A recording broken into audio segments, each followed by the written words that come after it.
Chapter 3. In the more than 2 years that elapsed between the time Don Juan decided to teach me about the Ally powers and the time he thought I was ready to learn about them in the pragmatic participatory form he considered as learning, he gradually defined the general features of the two allies in question. He prepared me for the indispensable corollary of all the verbalizations and the consolidation of all the teachings, the states of non-ordinary reality. At first, he talked about the Ally powers in a very casual manner. The first references I have in my notes are interjected between other topics of conversation.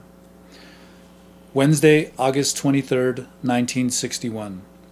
The devil's weed, Jimson weed, was my benefactor's ally. It could have been mine also, but I didn't like her. Why didn't you like the devil's weed, Don Juan? She has a serious drawback. Is she inferior to other ally powers? No, don't get me wrong. She is as powerful as the best of allies, but there is something about her which I personally don't like. Can you tell me what that is? She distorts men. She gives them a taste of power too soon without fortifying their hearts and makes them domineering and unpredictable. She makes them weak in the middle of their great power. Isn't there any way to avoid that? There is a way to overcome it, but not to avoid it. Whoever becomes the weed's ally must pay that price. How can one overcome that effect, Don Juan? The devil's weed has 4 heads: the root, the stem and leaves, the flowers, and the seeds. Each one of them is different, and whoever becomes her ally must learn about them in that order. The most important head is in the roots. The power of the devil's weed is conquered through the roots. The stems and leaves are the head that cures maladies. Properly used, this head is a gift to mankind. The third head is in the flowers, and it is used to turn people crazy or to make them obedient or to kill them. The man whose ally is the weed never intakes the flowers, nor does he intake the stem and leaves, for that matter, except in cases of his own illness. But the roots and the seeds are always intaken, especially the seeds. They are the 4th head of the devil's weed and the most powerful of the 4. My benefactor used to say that the seeds are the sober head, the only part that could fortify the heart of man. The devil's weed is hard with her proteges, he used to say, because she aims to kill them fast, a thing she ordinarily accomplishes before they can arrive at the secrets of the sober head. There are, however, tales about men who have unraveled the secrets of the sober head. What a challenge for a man of knowledge. Did your benefactor unravel such secrets? No, he didn't. Have you met anyone who has done it? No, but they lived at a time when that knowledge was important. Do you know anyone who has met such men? No, I don't. Did your benefactor know anyone? He did. Why didn't he arrive at the secrets of the sober head? To tame the devil's weed into an ally is one of the most difficult tasks I know. She never became one with me, for example, perhaps because I was never fond of her. Can you still use her as an ally in spite of not being fond of her? I can. Nevertheless, I prefer not to. Maybe it will be different for you. Why is it called the devil's weed? Don Juan made a gesture of indifference, shrugged his shoulders, and remained quiet for some time. Finally, he said that devil's weed was her temporary name, su nombre de leche. He also said there were other names for the devil's weed, but they were not to be used, because the calling of a name was a serious matter, especially if one was learning to tame an ally power. I asked him why the calling of a name was so serious a matter. He said names were reserved to be used only when one was calling for help, in moments of great stress and need, and he assured me that such moments happen sooner or later in the life of whoever seeks knowledge. Sunday, September 3rd, 1961. Today, during the afternoon, Don Juan collected 2 datura plants from the field. Quite unexpectedly, he brought the subject of the devil's weed into our conversation, and then asked me to go with him to the hills and look for one. We drove to the nearby mountains. I got a shovel out of the trunk and walked into one of the canyons. We walked for quite a while, wading through the chaparral, which grew thick in the soft sandy dirt. He stopped next to a small plant with dark green leaves and big whitish bell-shaped flowers. "This one," he said. Immediately he started to shovel. I tried to help him, but he refused with a strong shake of the head, and went on to dig a circular hole around the plant, a hole shaped like a cone, deep toward the outer edge and sloping into a mound in the center of the circle. When he stopped digging, he knelt close to the stem and with his fingers cleared the soft dirt around it, uncovering about 4 inches of a big, tuberous forked root whose width contrasted markedly with the width of the stem, which was frail in comparison. Don Juan looked at me and said that the plant was a male, because the root forked out from the exact point where it joined the stem. Then he stood up and started to walk away, looking for something. "What are you looking for, Don Juan?" "I want to find a stick." I began to look around, but he stopped me. "Not you. You sit over there." He pointed to some rocks 20 feet away. "I will find it." He came back after a while with a long dry branch. Using it as a digging stick, he loosened the dirt carefully along the 2 diverging branches of the root. He cleaned around them to a depth of approximately 2 feet. As he dug deeper, the dirt became so hard-packed that it was practically impossible to penetrate it with the stick. He came to a halt and sat down to catch his breath. I sat next to him.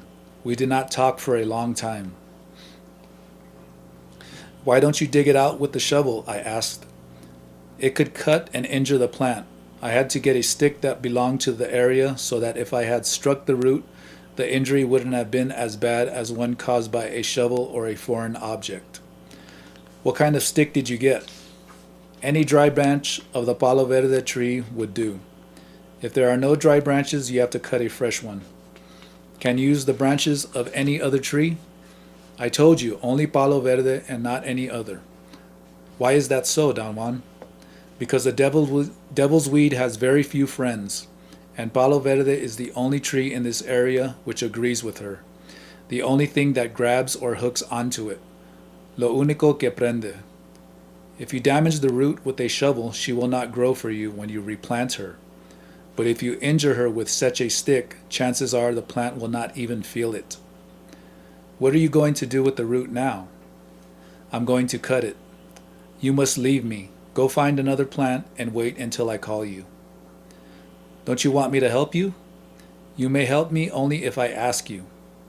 I walked away and started to look for another plant in order to fight the strong desire to sneak around and watch him.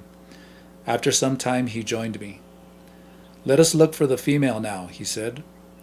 "How do you tell them apart?" "The female is taller and grows above the ground, so it really looks like a small tree. The male is large and spreads out near the ground and looks more like a thick bush.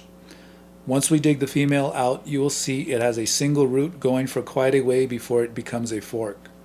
The male, on the other hand, has a forked root joined to the stem." We looked together through the field of daturas. Then, pointing to a plant, he said, "That's a female." And he proceeded to dig it out as he had done the other. As soon as he had cleared the root, I was able to see that the root conformed to his prediction. I left him again when he was about to cut it. When we got to his house, he opened the bundle in which he had put the datura plants. He took the larger one, the male, first and washed it in a big metal tray. Very carefully, he scrubbed all the dirt from the root, stem, and leaves.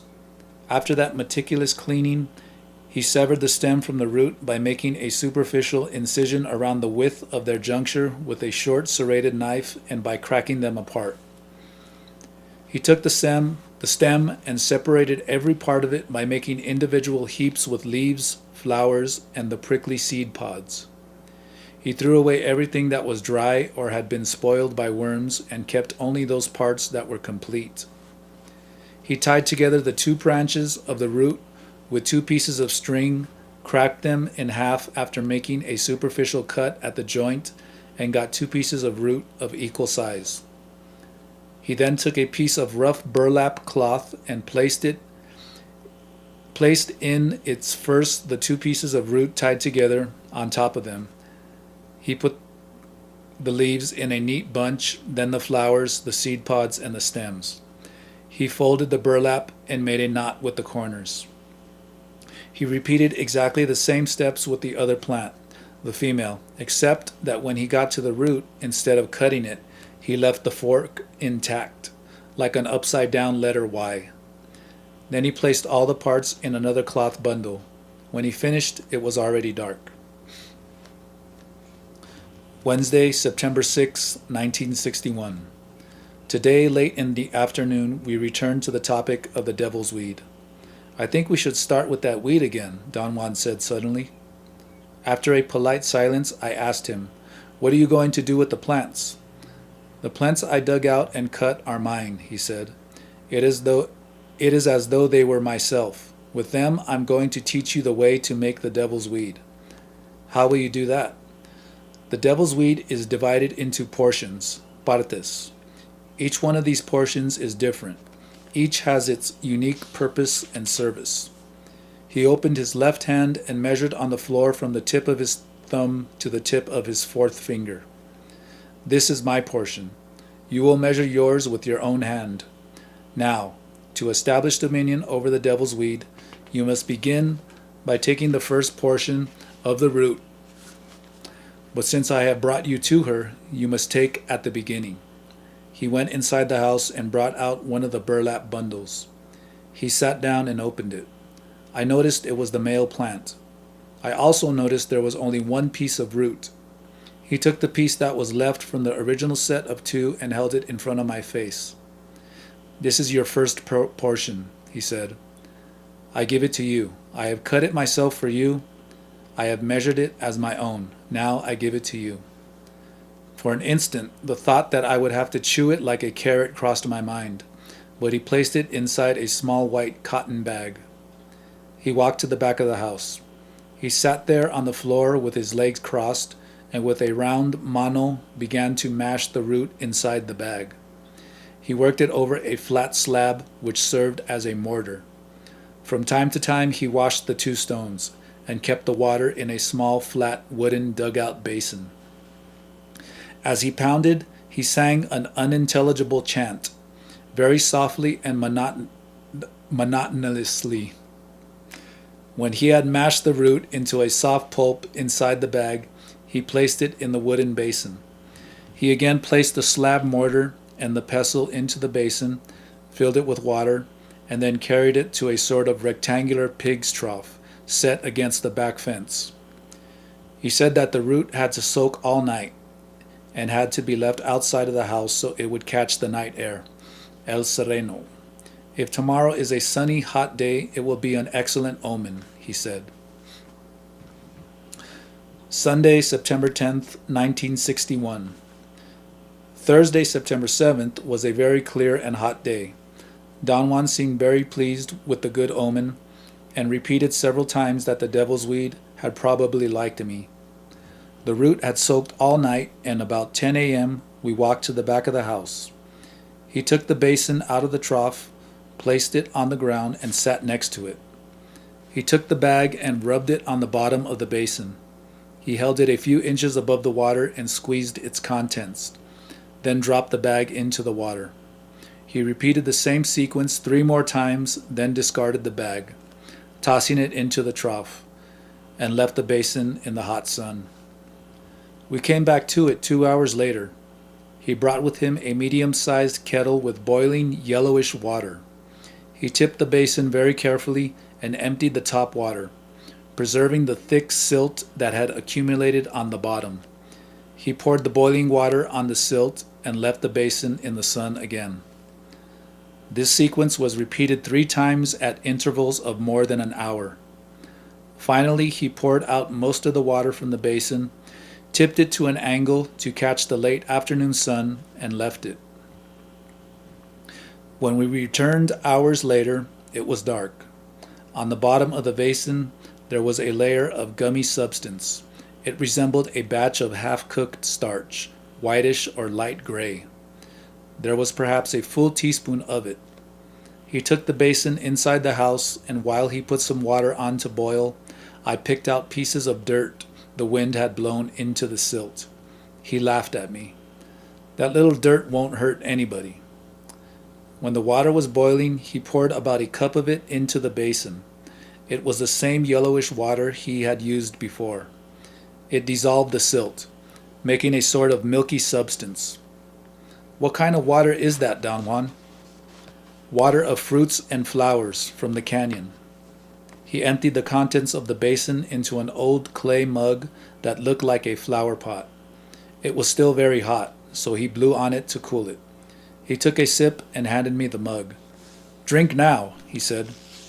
I took it automatically, and without deliberation drank all the water. It tasted somewhat bitter, although the bitterness was hardly noticeable. What was very outstanding was the pungent odor of the water. It smelled like cockroaches. Almost immediately I began to sweat. I got very warm, and blood rushed to my ears. I saw a red spot in front of my eyes, and the muscles of my stomach began to contract in painful cramps. After a while, even though I felt no more pain, I began to get cold, and perspiration literally soaked me. Don Juan asked me if I saw blackness or black spots in front of my eyes. I told him I was seeing everything in red. My teeth were chattering because of an uncontrollable nervousness that came to me in waves, as if radiating out from the middle of my chest. Then he asked me if I was afraid. His questions seemed meaningless to me.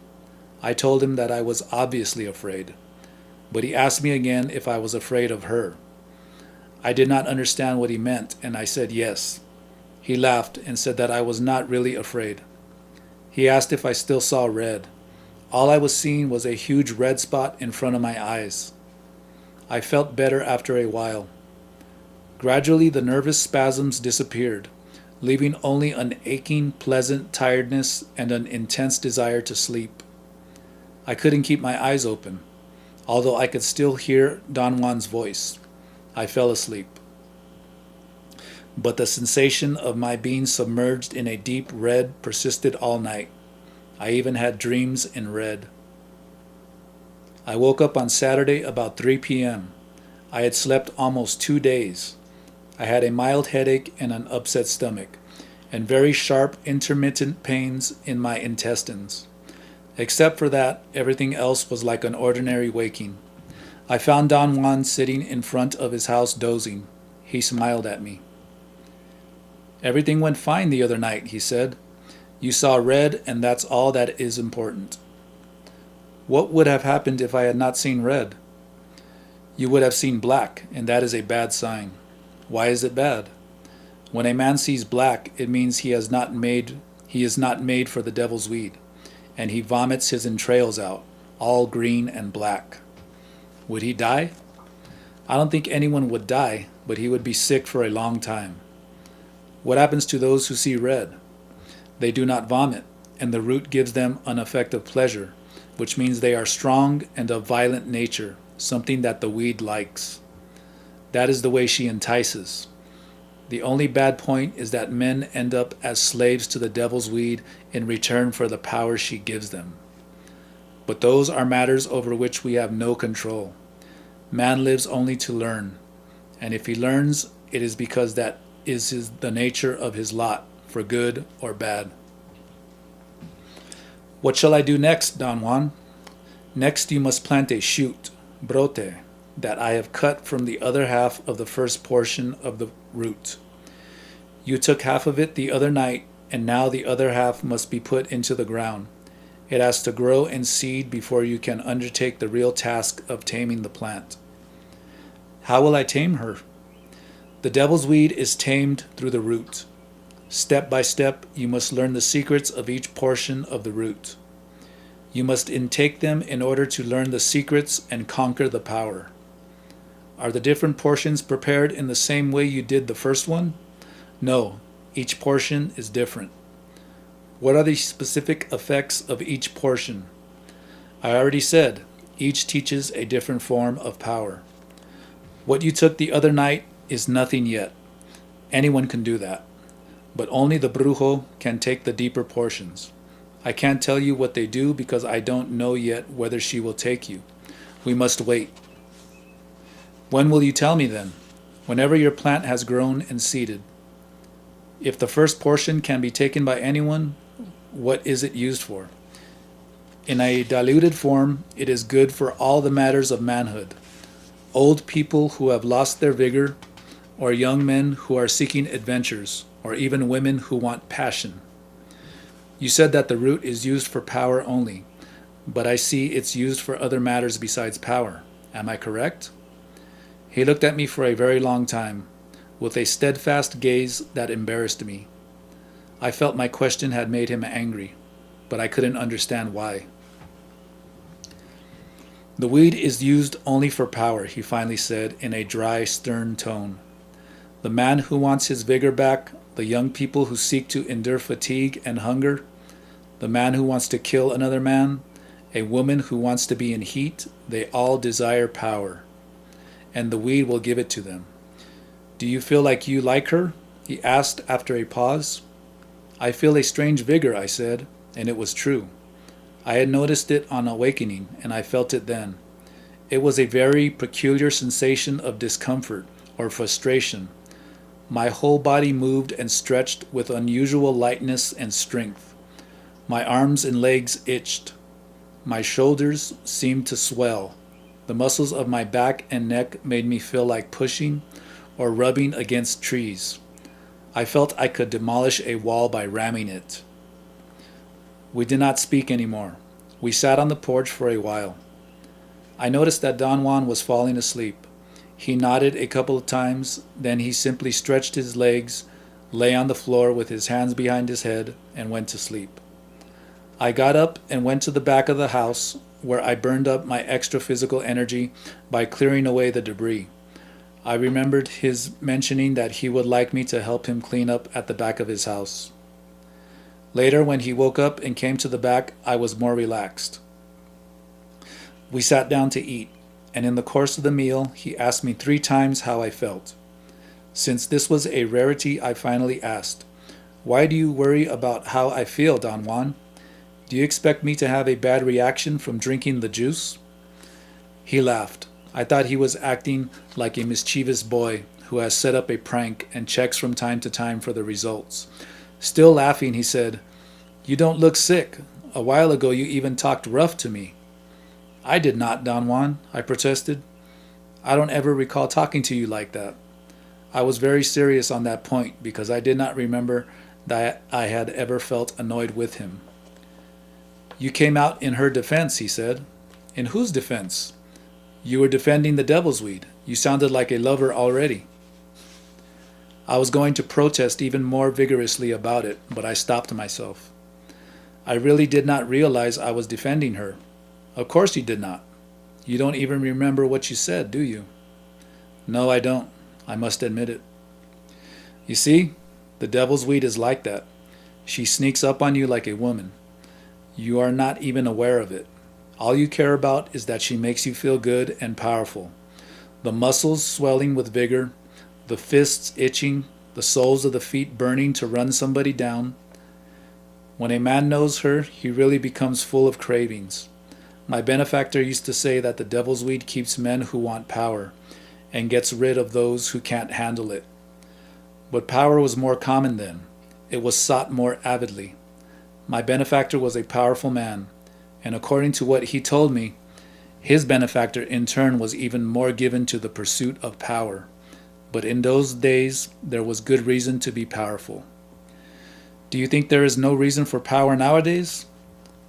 Power is all right for you now. You are young. You are not an Indian. Perhaps the devil's weed would be good in your hands. You seem to have liked it. It made you feel strong. I felt all that myself, and yet I didn't like it.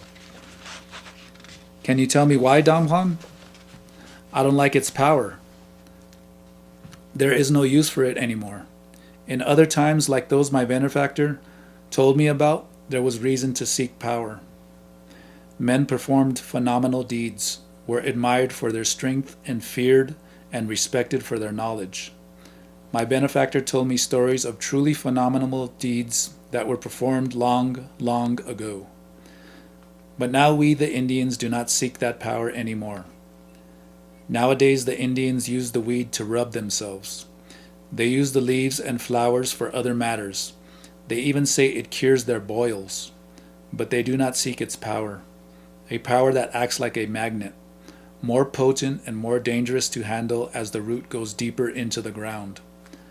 When one arrives to a depth of 4 yards, and they say some people have, one finds the seat of permanent power, power without end. Very few humans have done this in the past, and nobody has done it today. I'm telling you, the power of the devil's weed is no longer needed by us, the Indians. Little by little, I think we have lost interest, and now power does not matter anymore.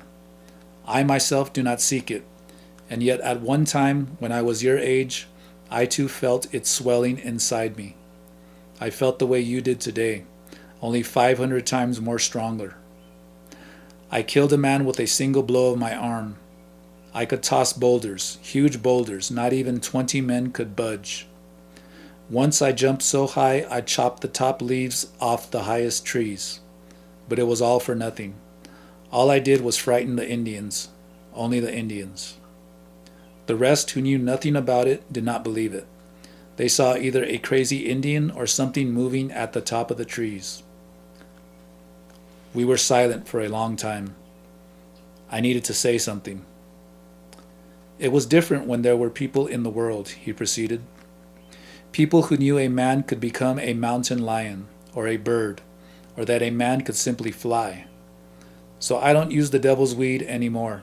For what? To frighten the Indians? ¿Para qué? ¿Para asustar a los indios? And I saw him sad, and a deep empathy filled me. I wanted to say something to him, even if it was a platitude. Perhaps, Don Juan, that is the fate of all men who want to know. Perhaps, he said quietly. Thursday, November 23rd, 1961. I didn't see Don Juan sitting on his porch as I drove in. I thought it was strange. I called to him out loud, and his daughter-in-law came out of the house. "He's inside," she said. I found he had dislocated his ankle several weeks before. He had made his own cast by soaking strips of cloth in a mush made with cactus and powdered bone.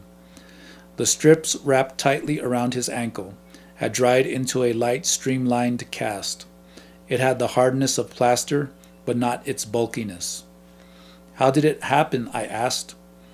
His daughter-in-law, a Mexican woman from Yucatan who was tending him, answered me. "It was an accident. He fell and nearly broke his foot." Don Juan laughed and waited until the woman had left the house before answering. "Accident my eye! I have an enemy nearby. A woman, La Catalina. She pushed me during a moment of weakness, and I fell." "Why did she do that?" "She wanted to kill me, that's why." "Was she here with you?" "Yes." "Why did you let her in?" "I didn't. She flew in." "I beg your pardon?" "She is a blackbird, Chanate." And so effective at that, I was caught by surprise. She had been trying to finish me off for a long time.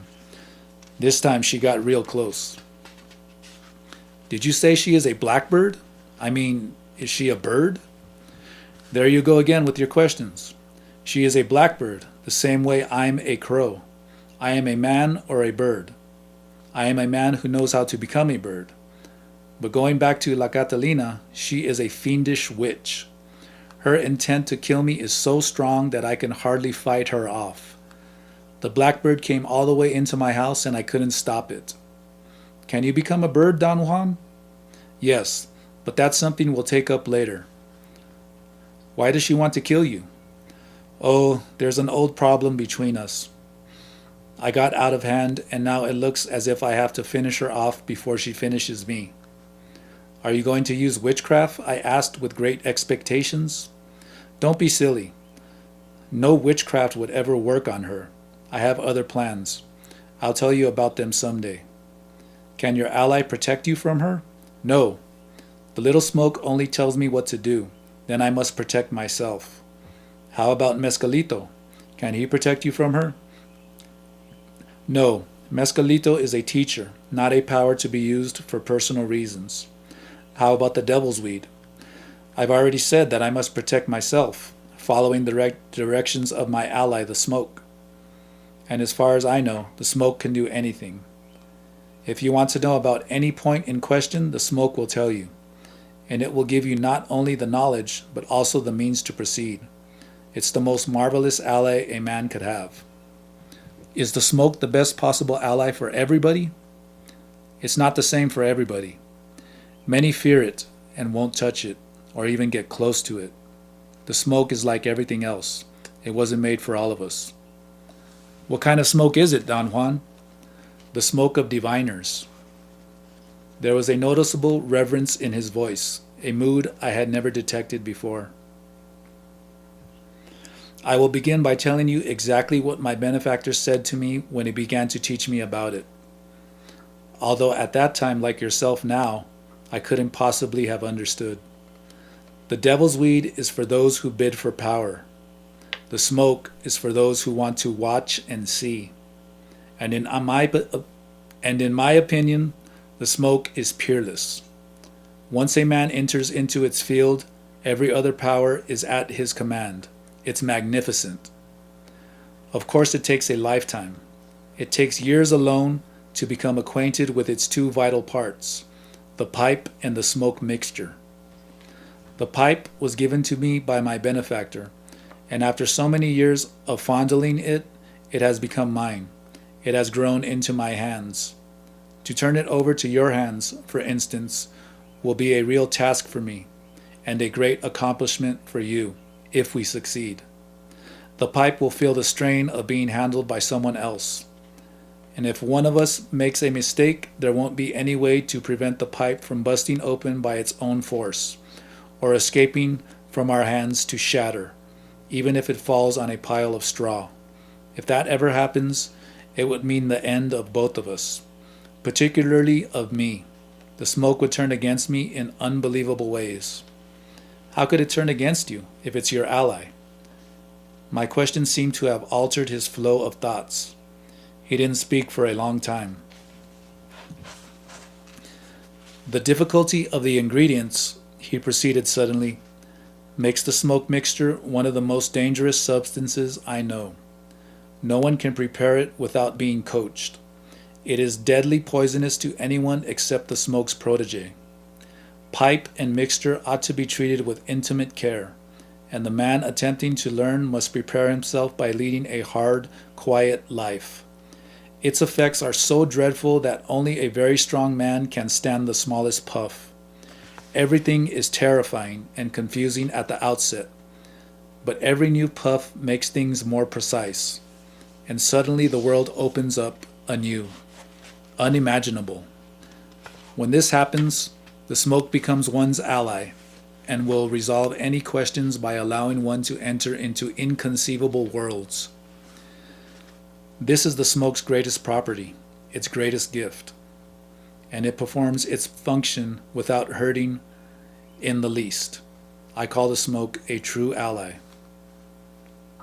As usual, we were sitting in front of his house, where the dirt floor is always clean and packed hard. He suddenly got up and went inside the house.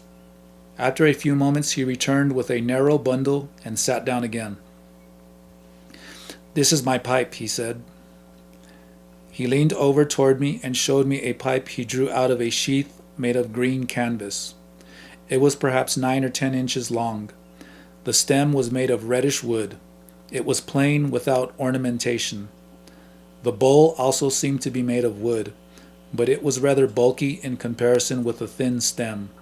It had a sleek finish and was dark gray, almost charcoal. He held the pipe in front of my face. I thought he was handing it over to me. I stretched out my hand to take it, but he quickly drew it back. "This pipe was given to me by my benefactor," he said. "In turn, I will pass it on to you. But first, you must get to know it. Every time you come here, I will give it to you. Begin by touching it. Hold it very briefly at first until you and the pipe get used to each other. Then put it in your pocket or perhaps inside your shirt. And finally, put it to your mouth. All this should be done little by little in a slow, careful way. When the bond has been established, la amistad está hecha, you will smoke from it. If you follow my advice and don't rush, the smoke may become your preferred ally too. He handed me the pipe, but without letting go of it. I stretched my right arm toward it. With both hands, he said. I touched the pipe with both hands for a very brief moment. He did not extend it to me all the way so that I could grasp it, but only far enough for me to touch it. Then he pulled it back. The first step is to like the pipe. That takes time. Can the pipe dislike me? No, the pipe cannot dislike you, but you must learn to like it so that when the time of smoking comes for you, the pipe will help you to be unafraid. What do you smoke, Don Juan? This. He opened his collar and exposed to view a small bag he kept under his shirt, which hung from his neck like a medallion. He brought it out, untied it, and very carefully poured some of its contents into the palm of his hand. As far as I could tell, the mixture looked like finely shredded tea leaves, varying in color from dark brown to light green, with a few specks of bright yellow. He returned the mixture to the bag, closed the bag, tied it with a leather string, and put it under his shirt again. What kind of mixture is it? There are lots of things in it. To get all the ingredients is a very difficult undertaking. One must travel afar. The little mushrooms, los honguitos, needed to prepare the mixture grow only at certain times of the year and only in certain places. Do you have a different mixture for each type of age you need? No, there is only one smoke, and there is no other like it. He pointed to the bag hanging against his chest and lifted the pipe which was resting between his legs. These two are one. One cannot go without the other. This pipe and the secret of this mixture belong to my benefactor. They were handed down to him in the same way my benefactor gave them to me. The mixture, although difficult to prepare, is replenishable. Its secret lies in its ingredients and in the way they are treated and mixed. The pipe, on the other hand, is a lifetime affair. It must be looked after with infinite care. It is hardy and strong, but it should never be struck or knocked about. It should be handled with dry hands, never when the hands are sweaty, and should be used only when one is alone. And no one, absolutely no one, should ever see it unless you mean to give it to somebody. That is what my benefactor taught me, and that is the way I have dealt with the pipe all my life. What would happen if you lose or break the pipe? He shook his head very slowly and looked at me. I would die. Are all the sorcerers' pipes like yours? Not all of them have pipes like mine, but I know some men who do. Can you yourself make a pipe like this one, Don Juan? I insisted. Suppose you did not have it. How could you give me one if you wanted to do so? If I didn't have the pipe, I could not, nor would I want to give the one. I would give you something else instead. He seemed to be somehow cross at me.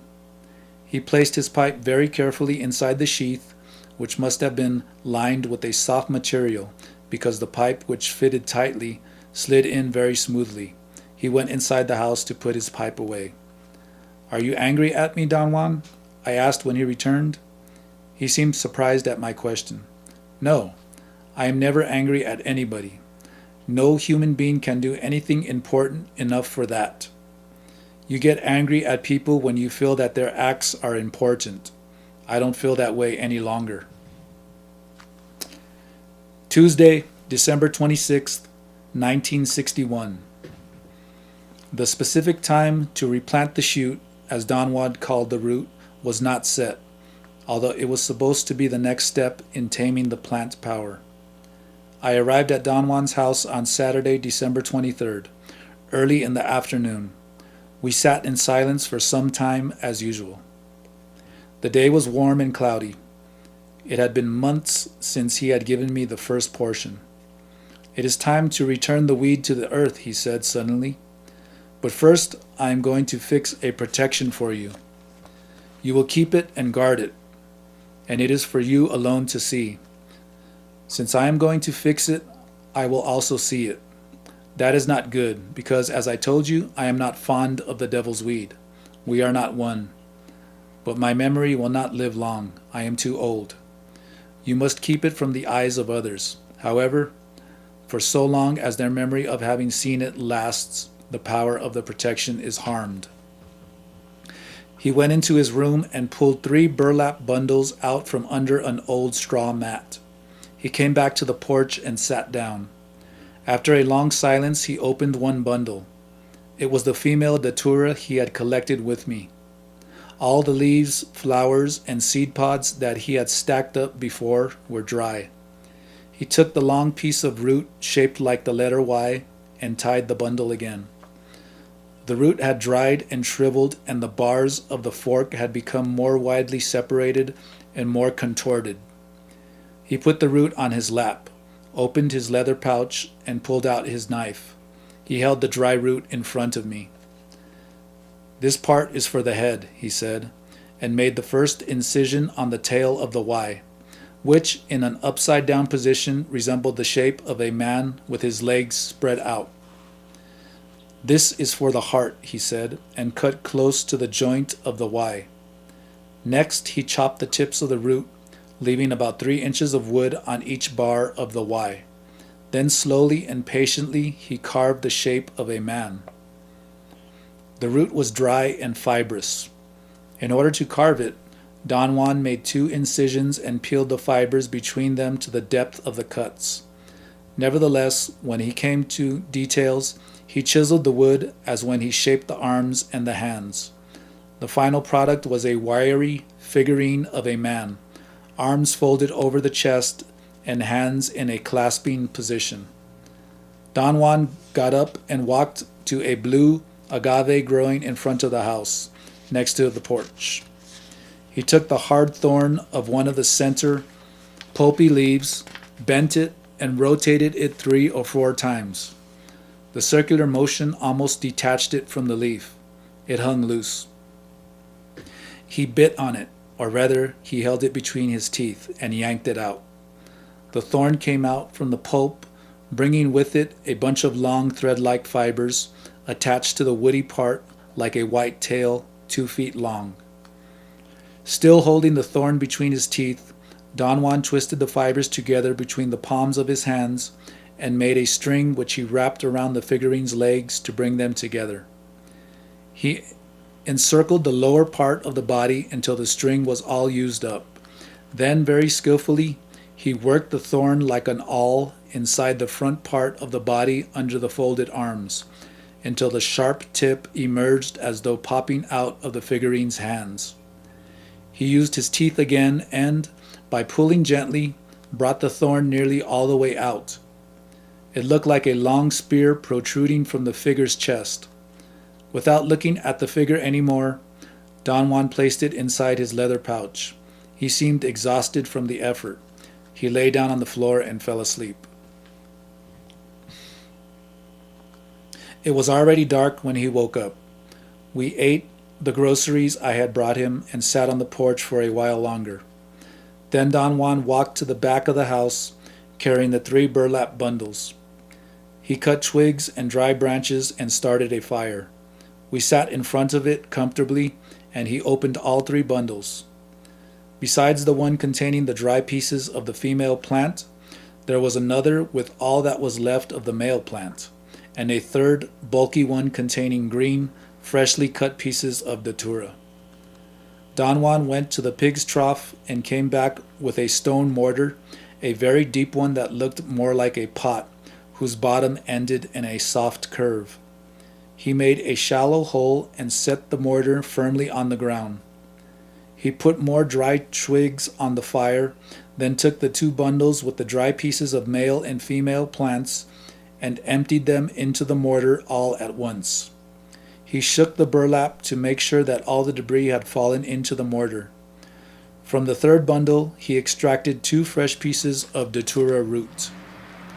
"I am going to prepare them just for you," he said. "What kind of a preparation is it, Don Juan?" "One of these pieces comes from a male plant, the other from a female plant. This is the only time the 2 plants should be together. The pieces come from a depth of 1 yard. He mashed them inside the mortar with even strokes of the pestle. As he did so, he chanted in a low voice, which sounded like a rhythmless, monotonous hum. The words were unintelligible to me. He was absorbed in his task. When the roots were completely mashed, he took some datura leaves from the bundle. They were clean and freshly cut, and all were intact and free of wormholes and cuts. He dropped them into the mortar, one at a time. He took a handful of datura flowers and dropped them also into the mortar in the same deliberate manner. I counted 14 of each. Then he got a bunch of fresh green seed pods, which had all their spikes and were not open. I could not count them because he dropped them into the mortar all at once, but I assumed that there were also 14 of them. He added 3 stems of datura without any leaves. They were dark red and clean and seemed to have belonged to large plants, judging by their multiple ramifications. After all these items had been put into the mortar, he mashed them to a pulp with the same even strokes. At a certain moment, he tipped the mortar over and with his hand scooped the mixture into an old pot. He stretched out his hand to me, and I thought he wanted me to dry it. Instead, he took my left hand and with a very fast motion separated the middle and 4th fingers as far as he could. Then with the point of his knife, he stabbed me right in between the 2 fingers and ripped downward on the skin of the 4th finger.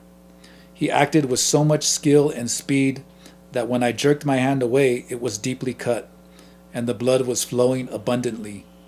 He grabbed my hand again, placed it over the pot, and squeezed it to force more blood out. My arm got numb, and I was in a state of shock.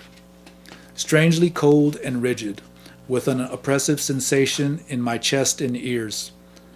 I felt I was sliding down on my seat. I was fainting. He let go of my hand and stirred the contents of the pot. When I recovered from the shock, I was really angry with him. It took me quite some time to regain my composure. He set up 3 stones around the fire and placed the pot on top of them. To all the ingredients he added something that I took to be a big chunk of carpenter's glue and a pot of water, and let all that boil. Datura plants have by themselves a very peculiar odor.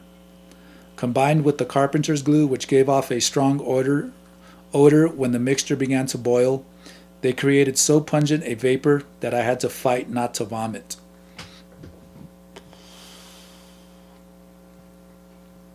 The mix boiled for a long time as we sat there motionless in front of it.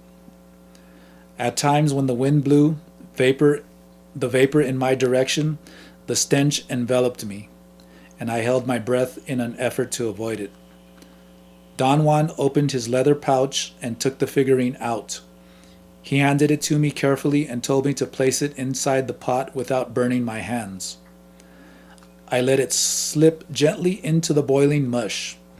He got out his knife, and for a second I thought he was going to slash me again. Instead, he pushed the figurine with the tip of the knife and sank it. He watched the mush boil for a while longer and then began to clean the mortar. I helped him. When we had finished, he set the mortar and pestle against the fence. We went inside the house, and the pot was left on the stones all night. The next morning at dawn, Don Juan instructed me to pull the figurine out of the glue and hang it from the roof facing the east to dry in the sun. At noon it was stiff as a wire. The heat had sealed the glue, and the green color of the leaves had mixed with it. The figurine had a glossy, eerie finish. Don Juan asked me to get the figurine down. Then he handed me a leather pouch he had made out of an old suede jacket I had brought for him some time before. The pouch looked like the one he owned himself. The only difference was that his was made of soft brown leather. "Put your image inside the pouch and close it," he said. He did not look at me, and deliberately kept his head turned away. Once I had the figurine inside the pouch, he gave me a carrying net and told me to put the clay pot inside the net. He walked to my car, took the net from my hands, and fastened it onto the open lid of the glove compartment. "Come with me," he said. I followed him. He walked around the house, making a complete clockwise circle. He stopped at the porch and circled the house again, this time going counterclockwise and again returning to the porch. He stood motionless for some time and then sat down. I was conditioned to believe that everything he did had some meaning. I was wondering about the significance of circling the house when he said, "Hey, I have forgotten where I put it." I asked him what he was looking for. He said he had forgotten where he had placed the shoot I was to replant. We rocked around the house once more before he remembered where it was. He showed me a small glass jar on a piece of board nailed to the wall below the roof. The jar contained the other half of the first portion of the datura root. The shoot had an incipient growth of leaves at its top end. The jar contained a small amount of water, but no soil. "Why doesn't it have any soil?" I asked. "All soils are not the same, and the devil's weed must know only the soil on which she will live and grow. And now it is time to return her to the ground before the worms damage her." "Can we plant her here near the house?" I asked. No, not around here. She must be returned to a place of your liking." "But where can I find a place of my liking?" "I don't know that. You can replant her wherever you want, but she must be cared for and looked after, because she must live so that you will have the power you need. If she dies, it means that she does not want you, and must not disturb her further. It means you won't have power over her. Therefore, you must care for her and look after her, so that she will grow. You must not pamper her, though." "Why not?" "Because if it is not her will to grow, it is of no use to entice her. But, on the other hand, you must prove that you care. Keep the worms away and give her water when you visit her. This must be done regularly until she seeds.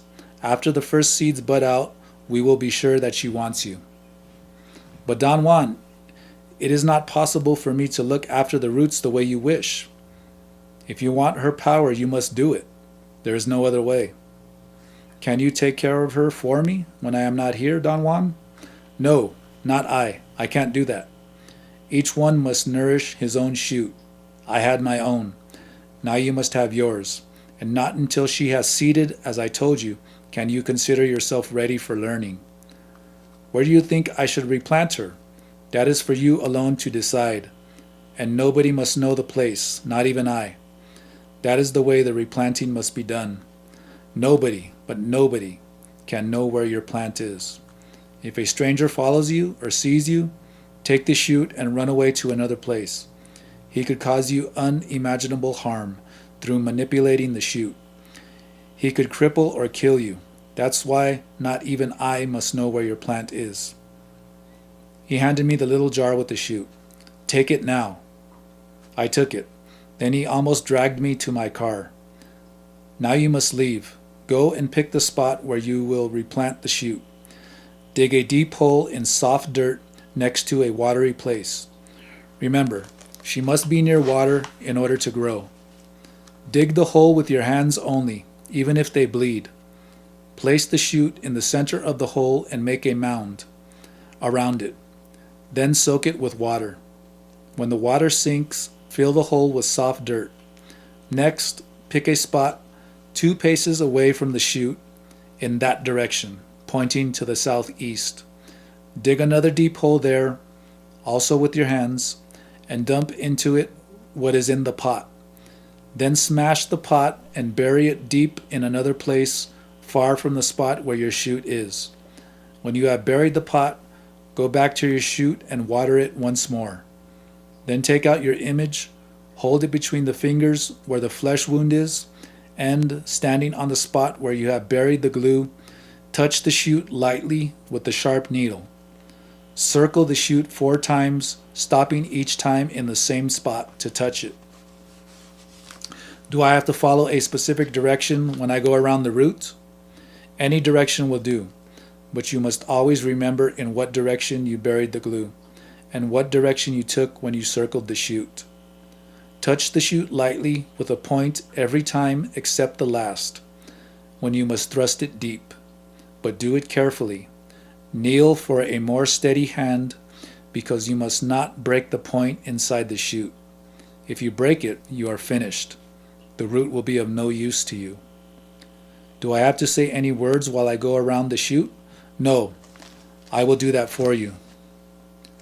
Saturday, January 27th, 1962. As soon as I got to his house this morning, Don Juan told me he was going to show me how to prepare the smoke mixture. We walked to the hills and went quite a way into one of the canyons. He stopped next to a tall, slender bush whose color contrasted markedly with that of the surrounding vegetation. The chaparral around the bush was yellowish, but the bush was bright green. From this little tree, you must take the leaves and the flowers, he said. The right time to pick them is All Souls Day, El Día de las Ánimas. He took out his knife and chopped off the end of a thin branch. He chose another similar branch and also chopped off its tip. He repeated this operation until he had a handful of branch tips. Then he sat down on the ground. Look here, he said.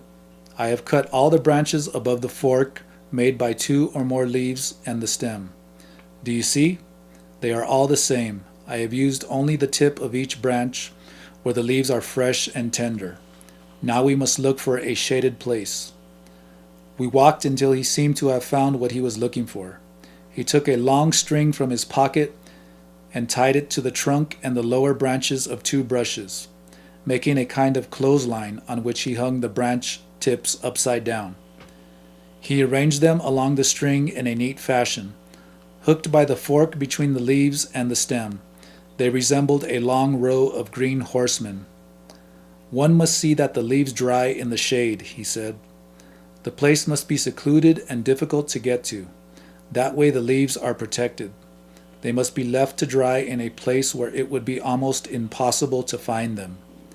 After they have dried, they must be put in a bundle and sealed. He picked up the leaves from the string and threw them into the nearby shrubs. Apparently, he had intended only to show me the procedure. We continued walking, and he picked 3 different flowers, saying they were part of the ingredients and were supposed to be gathered at the same time. But the flowers had to be put in separate clay pots and dried in darkness.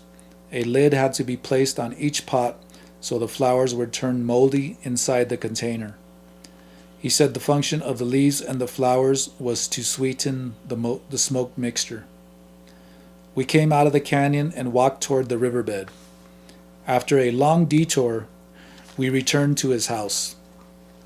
Late in the evening, we sat in his own room, a thing he rarely allowed me to do, and he told me about the final ingredients of the mixture, the mushrooms. The real secret of the mixture lies in the mushrooms, he said. They are the most difficult ingredient to collect. The trip to the place where they grow is long and dangerous, and to select the right variety is even more perilous. There are other kinds of mushrooms growing alongside which are of no use. They would spoil the good ones if they were dried together. It takes time to know the mushrooms well in order not to make a mistake. Serious harm will result from using the wrong kind, harm to the man and to the pipe. I know of men who have dropped dead from using the foul smoke. As soon as the mushrooms are picked, they are put inside a gourd, so there is no way to recheck them. You see, they have to be torn to shreds in order to make them go through the narrow neck of the gourd. How can one prevent a mistake? By being careful and knowing how to choose. I told you it is difficult. Not everybody can tame the smoke. Most people do not even make the attempt. How long do you keep the mushrooms inside the gourd? For a year. All the other ingredients are also sealed for a year.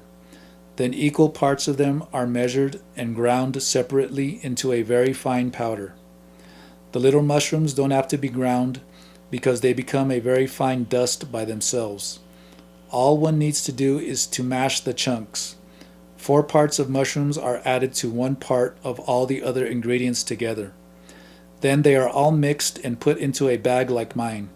He pointed to the little sack hanging under his shirt. Then all the ingredients are gathered again, and after they have been put to dry, you are ready to smoke the mixture you have just prepared. In your own case, you will smoke next year, and the year after that, the mixture will be all yours, because you will have gathered it by yourself. The first time you smoke, I will light the pipe for you. You will smoke all the mixture in the bowl and wait.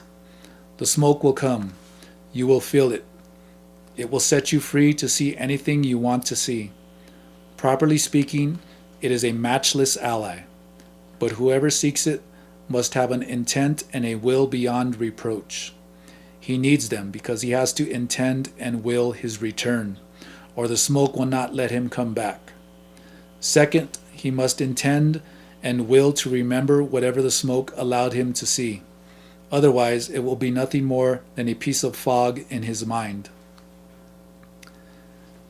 Saturday, April 8th, 1962. In our conversations, Don Juan consistently used or referred to the phrase man of knowledge, but never explained what he meant by it. I asked him about it. A man of knowledge is one who has followed truthfully the hardships of learning, he said. A man who has, without rushing or without faltering, gone as far as he can in unraveling the secrets of power and knowledge. Can anyone be a man of knowledge? No, not anyone. Then what must a man do to become a man of knowledge? He must challenge and defeat his 4 natural enemies. Will he be a man of knowledge after defeating these 4 enemies? Yes, a man can call himself a man of knowledge only if he is capable of defeating all 4 of them. Then, can anybody who defeats these enemies be a man of knowledge? Anybody who defeats them becomes a man of knowledge. But are there any special requirements a man must fulfill before fighting with these enemies? No. Anyone can try to become a man of knowledge. Very few men actually succeed, but that is only natural. The enemies a man encounters on the path of learning to become a man of knowledge are truly formidable. Most men succumb to them.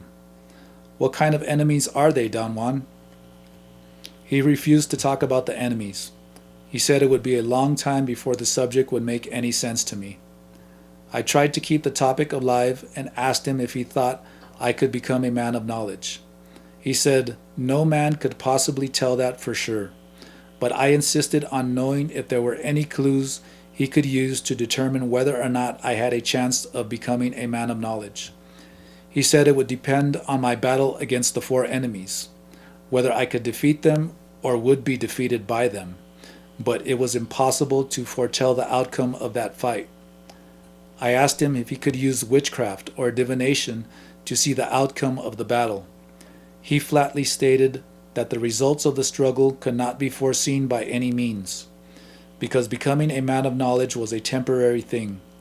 When I asked him to explain this point, he replied, "To be a man of knowledge has no permanence. One is never a man of knowledge, not really. Rather, one becomes a man of knowledge for a very brief instant after defeating the 4 natural enemies." You must tell me, Don Juan, what kind of enemies they are. He did not answer. I insisted again, but he dropped the subject and started to talk about something else. Sunday, April 15th, 1962. As I was getting ready to leave, I decided to ask him one Once more about the enemies of a man of knowledge.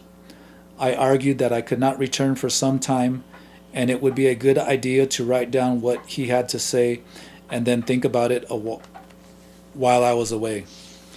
He hesitated for a while, but then began to talk. When a man starts to learn, he is never clear about his objectives. His purpose is faulty. His intent is vague. He hopes for rewards that will never materialize, for he knows nothing of the hardships of learning. He slowly begins to learn, bit by bit at first, then in big chunks, and his thoughts soon clash. What he learns is never what he pictured or imagined, and so he begins to be afraid. Learning is never what one expects. Every step of learning is a new task, and the fear the man is experiencing begins to mount mercilessly, unyieldingly. His purpose becomes a battlefield. And thus he has stumbled upon the first of his natural enemies, fear. A terrible enemy, treacherous and difficult to overcome. It remains concealed at every turn of the way, prowling, waiting. And if the man, terrified in its presence, runs away, his enemy will have put an end to his quest. What will happen to the man if he runs away in fear?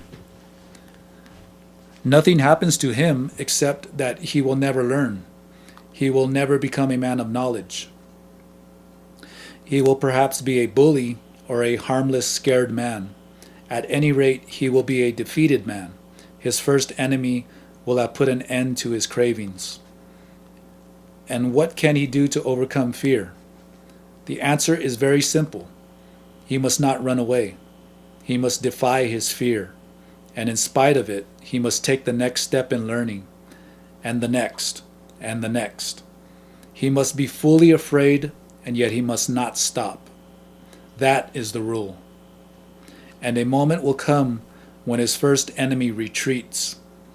The man begins to feel sure of himself. His intent becomes stronger. Learning is no longer a terrifying task. When this joyful moment comes, the man can say without hesitation that he has defeated his first natural enemy. Does it happen at once, Don Juan, or little by little? It happens little by little, and yet the fear is vanquished suddenly and fast.